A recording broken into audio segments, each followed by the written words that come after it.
Okay, good afternoon students. Welcome you all. Today I am going to explain chapter 1. The name of the chapter is Computer and its Evolutions.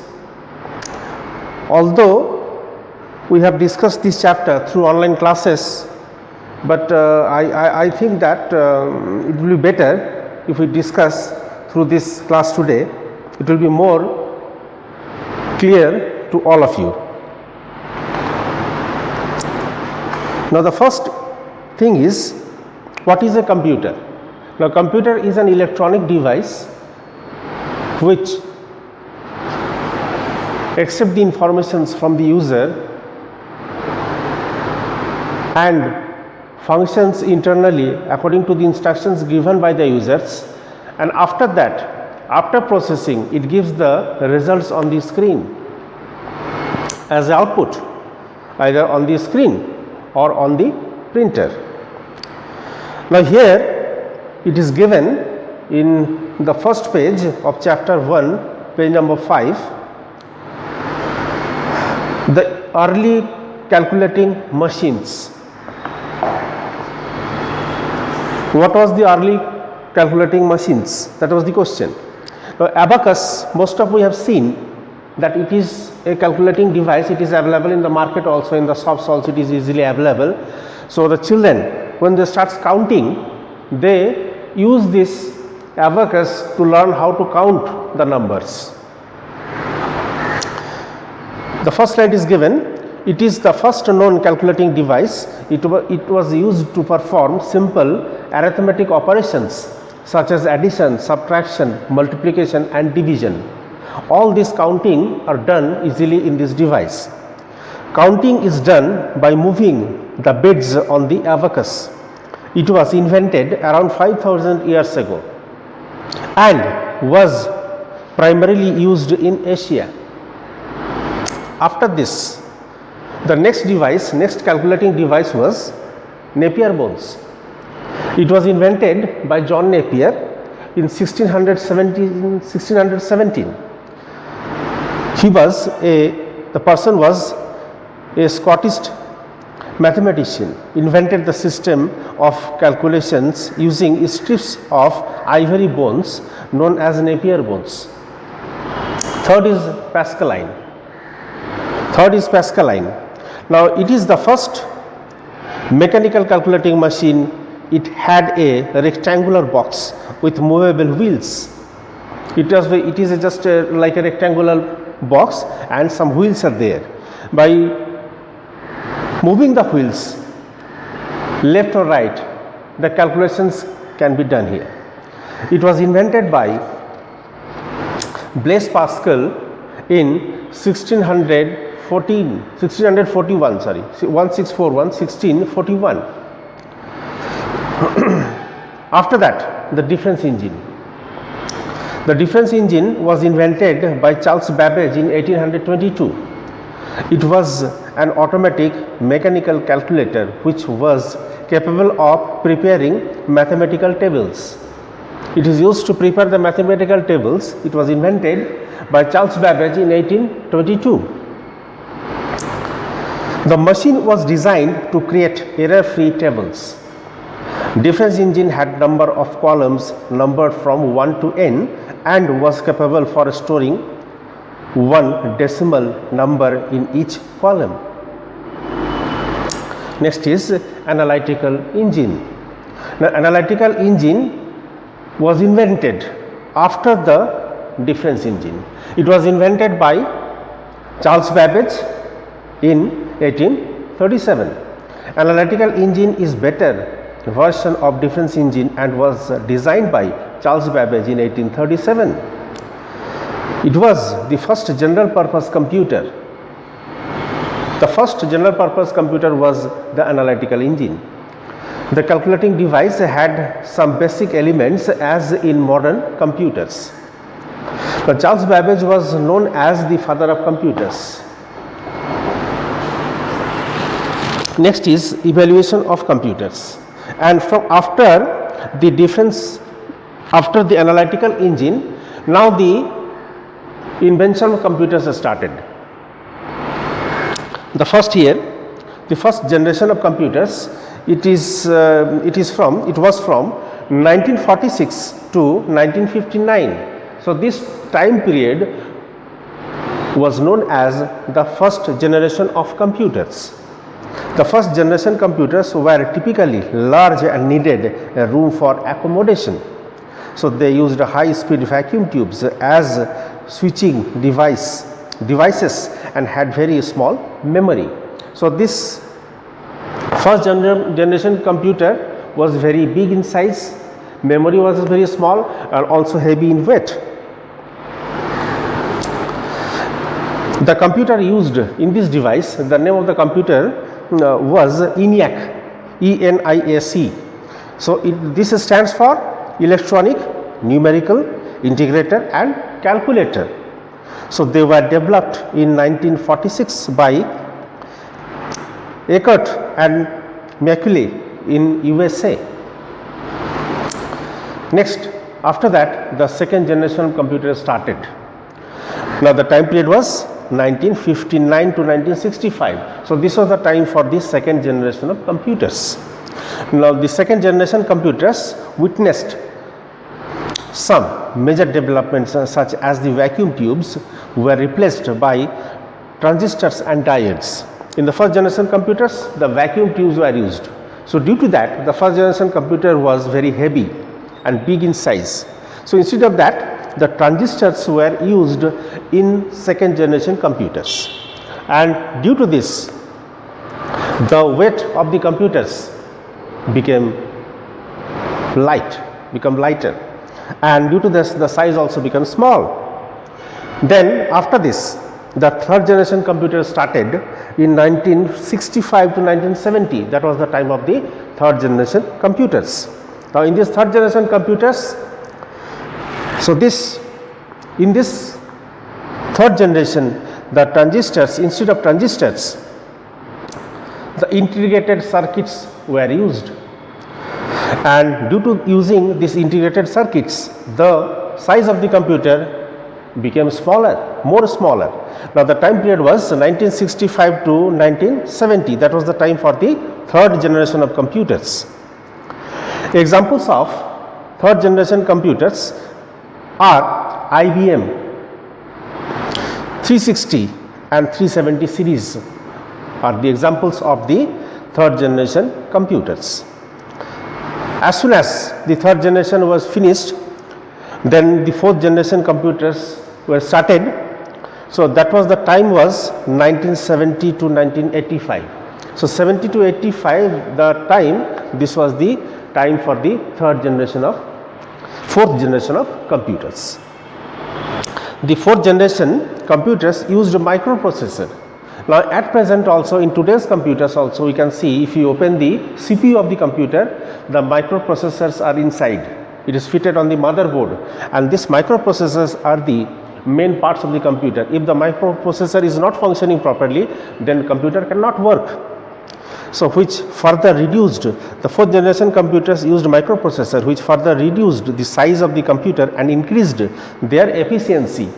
And after using this microprocessor in the computers, the size of the computer became small, and the working of the computer was very fast also. The performance of the computers was good, and these computers have greater computing power than previous generations. Now in this generation, the function of the computer, the fourth generation computer, was better than the previous generation computers. Now page number, this is 8. After this, after the microprocessor, after development of the microprocessor, the fifth generation of the computer started since 1985. Since 1985, the fifth generation of computers started. Now the fifth generation computers are the development stage. Now at this present, in this present time, it was in the development stage. The fourth generation computers in the development stage. So the goal of fifth generation is to develop a device which could respond to natural language input and is capable of learning, organizing itself, having power of human intelligence. So they will be able to recognize images and graphs. So this in the 5th generation computers will be more in advanced stage. Okay. Now which is not available in the 4th generation computers. Something new, some new features we can see, we will be able to see in this 5th generation of computers. Now the research is going on regarding this invention of the 5th generation computers. Next is characteristics of computers. Characteristics means what are the features of the computers, so that we prefer to purchase a computer, not a calculator, because calculator can also perform the same thing, it can do the calculations very fast also. So why we purchase a computer instead of a calculator? So there are some features, due to those things we purchase the computer first. First thing, the first characteristics, that means what are the good things about the computer, that is called the characteristics. So number one, the first point is the speed. The speed of the computer is very high. The computer are much faster as compared to human beings. Modern computers can execute million instructions in a minute that may take days if performed manually. Second is accuracy. Computer can perform all the calculations and comparisons accurately, provided the hardware does not malfunction. Accuracy means computer is 100% correct. Sometimes we say that computer is giving the wrong answer, wrong results we are getting from the computer. So actually it is not like that. The actual thing is that if we give the wrong informations to the computer, wrong input to the computers, then the computer gives the wrong answers. But we think that computer is giving wrong answers. So not actually that. So computer is 100% accurate. It never gives the wrong answers. Next is high storage capacity. Computer has very large memory. Its memory size is very large. Whatever we want to store in the computer can store easily. It never refuses to store inside it. Computers can store a large amount of information in very small space. Now reliability means we can depend on the computers. The computers are more reliable than human beings. We can do mistakes, we can give the wrong things, we can give the wrong answers, we can give the wrong results, but computer always give the correct things, correct answers. It never does mistakes. That is why the reliability of the computer is more. So they never feel tired even if they have to work for very long hours, and computer never get tired. It can work for long hours, never get tired. Even if you work for long time, we need rest, but computer never wants rest. It can work without any rest, continuously for 24 hours it can work. Next is versatility. Now what is versatility? A computer is a versatile machine. So this machine can be used to solve the problems related to various fields. At one instant, a computer may be solving complex scientific problem.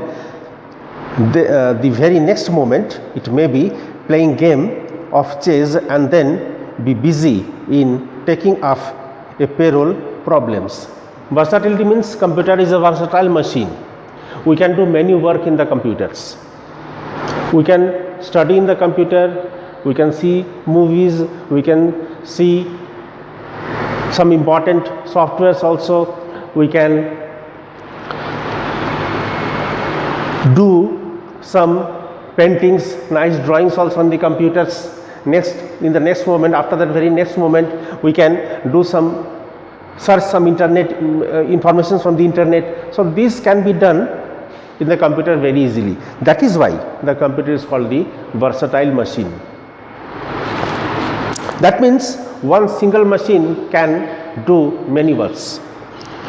Limitation of computers. Side by side, now we have discussed the characteristics, that means the good thing about the computers. Now side by side, computer has some minus points, but these points are very minimum in numbers. First one, the lack of decision making power. Computers cannot decide on their own. It cannot decide its own by its own. We have to tell him that what computer has to do. It cannot work automatically. It's not that it will work automatically every time. It's not that. The person is there sitting on the computer, he is giving the instructions, and according to his instruction, computer is giving the answers. So it needs a person. Second, IQ 0. Computers have 0 IQ. This need to be instructed on each and every step. Computer has no IQ. We have to instruct the computer that what it has to be done. Then only computer can perform well. Otherwise, computer cannot function. I have come to the end of the chapter. Now page number 9. Let's summarize. In this, the important lines are given here. The abacus is considered as the first known calculating device.